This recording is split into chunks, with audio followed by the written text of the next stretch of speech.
Hi everybody, how are you doing? Welcome back. I trust you well. You have been well. Thank you so much for the love. Thank you so much for the appreciation. And thank you, my followers, subscribers. You are the best. Thank you for growing with me. Thank you for believing in me and letting me give you content. I promise I will get better at it. Learning how to edit on my own, it's not a walk in the park. The editing part is fun. So I was saying, we're talking about exporting. Exporting has been a pain in the ass, and I have had the worst time. So the thing about editing your own videos is you're learning on the job. It wasn't your thing. I'm learning on the job, and it's fun, but the exporting part, it's like playing poker. You don't know what to expect, but you want to win, and you pray you win, and if you don't win, you have to start all over again and bet more money. But in this case, I'm betting more time. So exporting has been a nightmare. So I get it why some people just pay professionals to edit their own content and be like, when you're done, here's the money, you upload for me, you know. But it's fun doing your own thing. And one thing I have noticed, editing your videos on the phone is a bit more peaceful. When it comes to exporting, you'll export in peace. However, you will get less editing tools because the editing apps on a phone are much more simple and yes, and if you want to be complicated and add little bits of you know, cool stuff here and there, you wouldn't get it on the phone apps. You'd get it on the other apps that are hard to come, that just give you a problem when you're exporting. So please recommend to me the video editor you use, and one that and tips and tricks on how to just have peace while editing, because it's been such a problem. I miss my bro. My bro does video editing, but he's in Nairobi, so I'm thinking before I send him the files and all that, it'll take a while, so I'd rather just do it on my own here. Yes, so welcome. Let's get to the video of the day, guys. So today I want us to talk about tribalism and ethnicity. So I don't want to lie to y'all, so let us look up the definition of tribalism. So ethnicity is the fact or state of belonging to a social group that has a common national or cultural tradition. The interrelationship between gender, ethnicity, and class. Basically, it's guys coming from the same community with the same traditions, right? Or it's a term, race. It refers to groups of people who have differences and similarities in biological traits deemed by society to be socially significant. And lastly, a large group of people who have the same national, racial, or cultural origins or the state of belonging to such a group. That's ethnicity. Now let's go to the dreaded tribalism. Tribalism. It is a noun. It's a state or fact of being organized in a tribe. It is the behavior and attitudes that stem from strong loyalty to one's own tribe or social group. Yes, the exaltation of the tribe above other groups. I think that's enough. Now I understand. So it's okay if you're ethnic and you love your people. I love my people. I'm pro-African, pro-Black, pro everything that I am, and it's cool, eh? But the tribalism part and negative ethnicity in itself, it's a no-no. I know people who are educated but are tribalists, and there is no room for tribalism, especially in this country and especially in my circle. If you have any form of tribalism, you're cancelled in my books, because why would you hate me based on something that I can't change?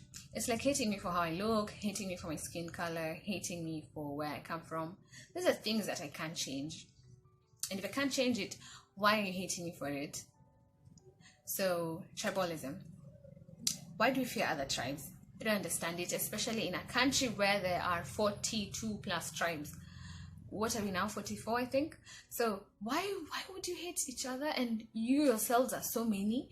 If we were homogeneous, I'd understand. We want our own. We just want. But then our own are so many. So what do you mean?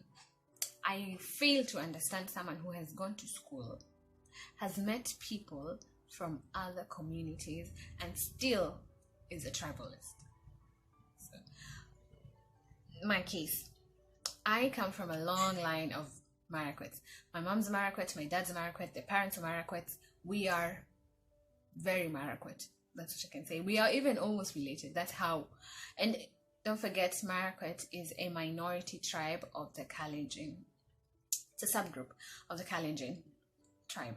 And we're very few. So you can imagine if we come from a long line of Marakwets, probably we could be slightly related.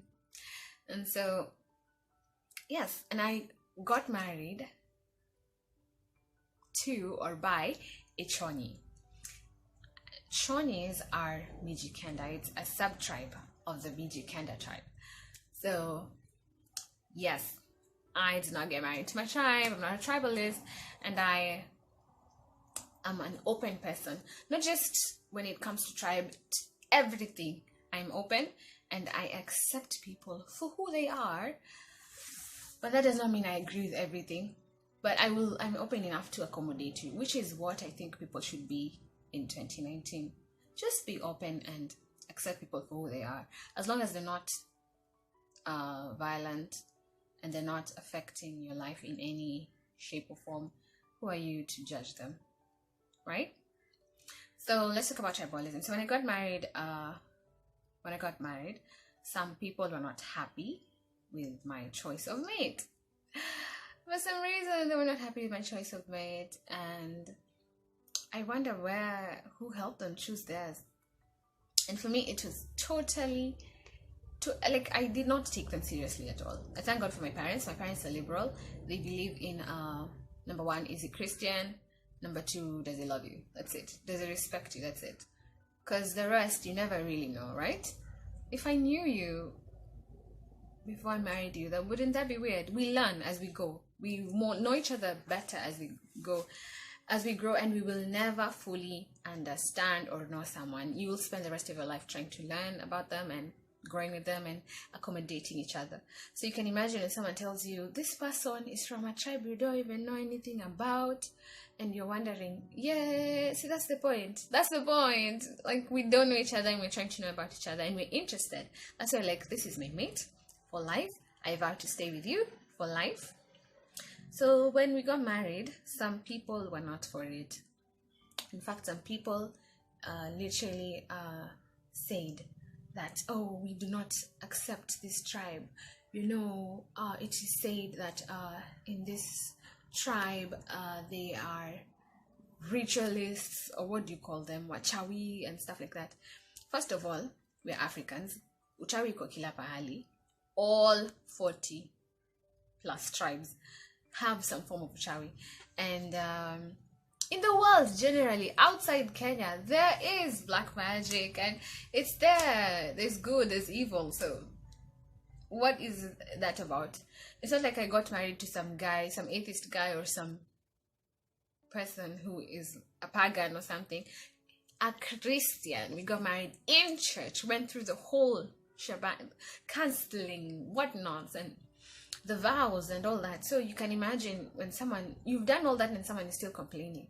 Sometimes I wonder, what if it was just a come and stay? Would have been communicated from the community or the family. But I think it's wrong. It's wrong to do that. It's wrong to choose mates for your children, and on the basis of stupid things like the community they come from. That's absurd. And some people still have this mentality. Even my generation, which is surprising. I thought we were the woke generation that accepts each other for who we are. We were raised in a cosmopolitan area, but no. Some people who were exposed to what I was exposed to are still tribalist, and it's stupid.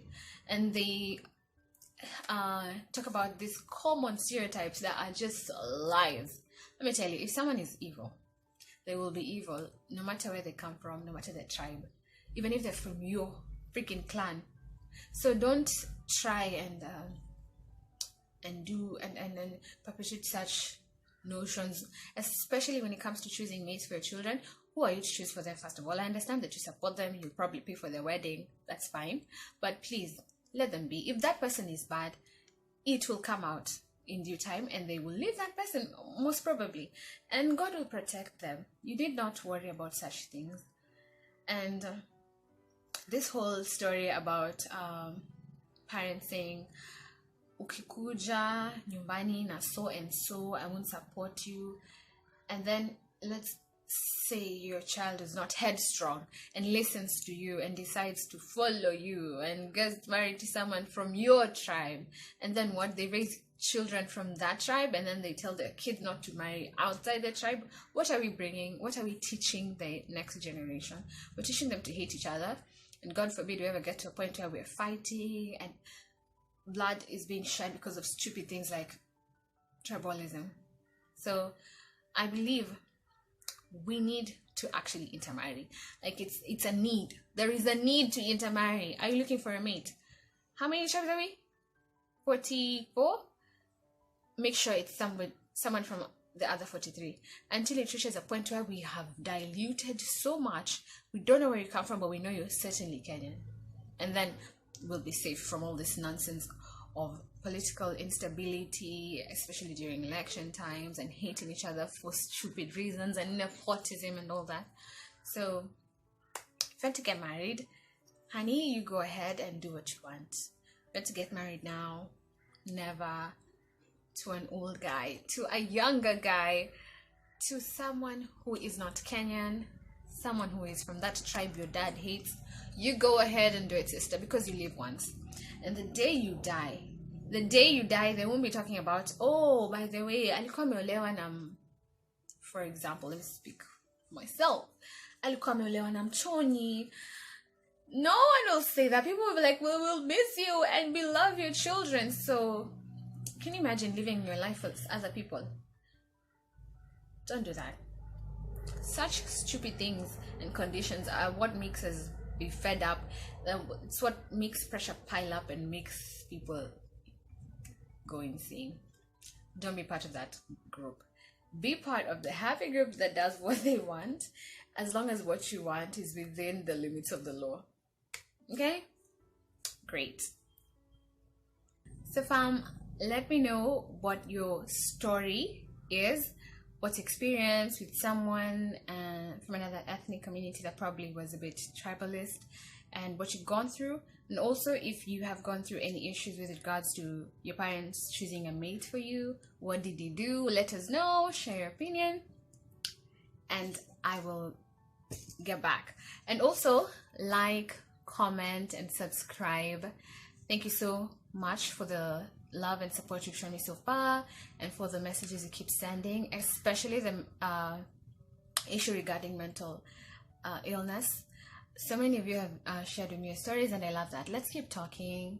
Talking is the first step to having a better, healthier society. So yes, don't stop. Please like, again, comment, and subscribe. I love you all.